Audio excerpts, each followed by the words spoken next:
তো ঢেলা মাছ রেখেছি। দেখো সকালে আমি কি রান্না করব, ডাল রান্না করব। ডাল ছিটি দিয়ে নিয়েছি গ্যাসে, আর এই যে ঢেলা মাছ রান্না করছি। ঢেলা মাছ রান্না করব। তো চলো আমার সঙ্গে কিভাবে করি দেখো, আলু দিয়ে গাঁঠি দিয়ে। সঙ্গে থাকো, দেখতে থাকো। এই যে মাছটা আমি লবণ হলুদ দিয়ে মেখে নেব। এই দেখো আমার মাছটা মাখা হয়ে গেছে। আমি হাত দিই না, তেল হলুদ দিয়ে এই যে এভাবে ঝাঁকিয়ে ঝাঁকিয়ে মেখে নিলাম। এবার কড়াইতে তেল দিয়ে দিলাম। এই যে তেল দিয়ে দিলাম। এবার মাছটা আমি ভেজে নেব এক এক করে।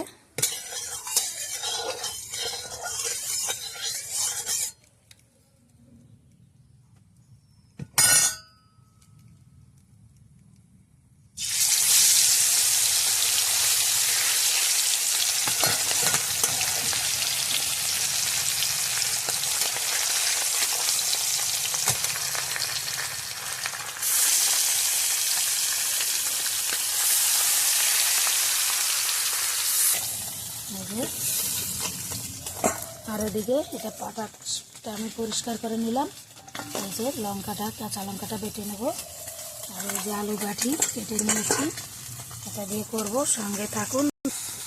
এই যে আমি কাঁচা লঙ্কাটা বেটে নেব। আর এখানে কিছু এই দেখো মশলা দেবো, কি শুকনো 4টে শুকনো লঙ্কা, সামান্য কিছু জিরে, এটা ভেজে নিয়েছি শুকনো খোলায় নেড়ে চেড়ে।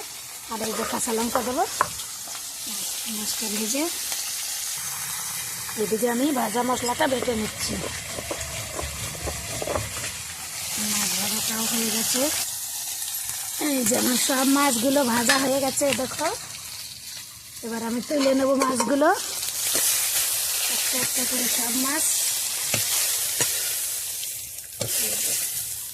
দেখো সব মাছগুলো আমার ভাজা হয়ে গেছে।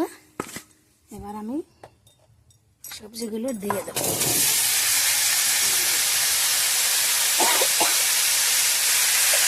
পরিমাণ মতো লবণ,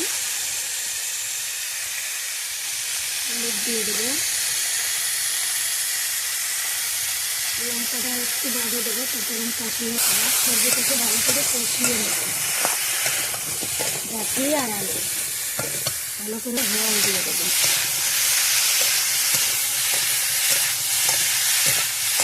এদিকে মশলাটাও বাটা হয়ে গেছে।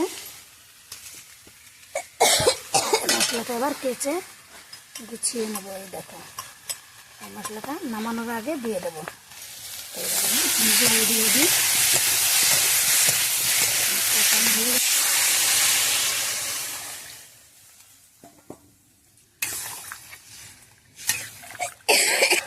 ঢেকে দিলাম।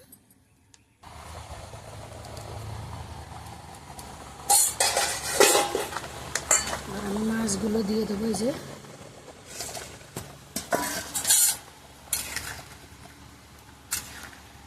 তরকারিটা ফোড়ন দিয়ে দেবো, সোমবার দিয়ে দেবো। প্রচণ্ড গরম লাগছে, এত মেঘ হচ্ছে, তবুও গরম। দেখো পাখা চলছে আমার, গরমে দেখো আমি কি অবস্থা হয়ে গেছি। চলো এবার পর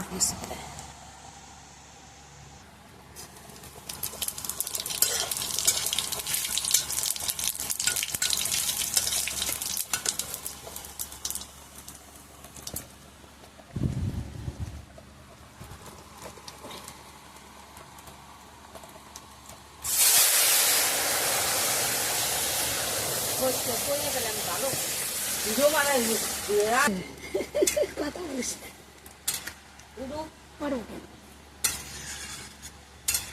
হয়ে গেল।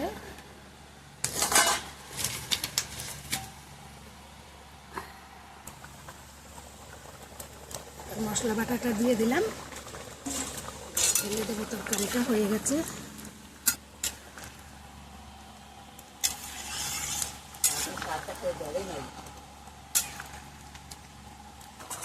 সকালে যে দেরি হয়ে যায় দেখে আমি রাইতেই করে দেই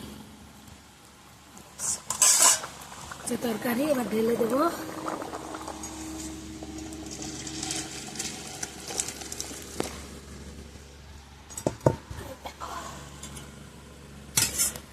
কেমন হলো সবাই পাশে থেকো। টাটা। হয়ে গেছে আমার তরকারি, এই দেখো।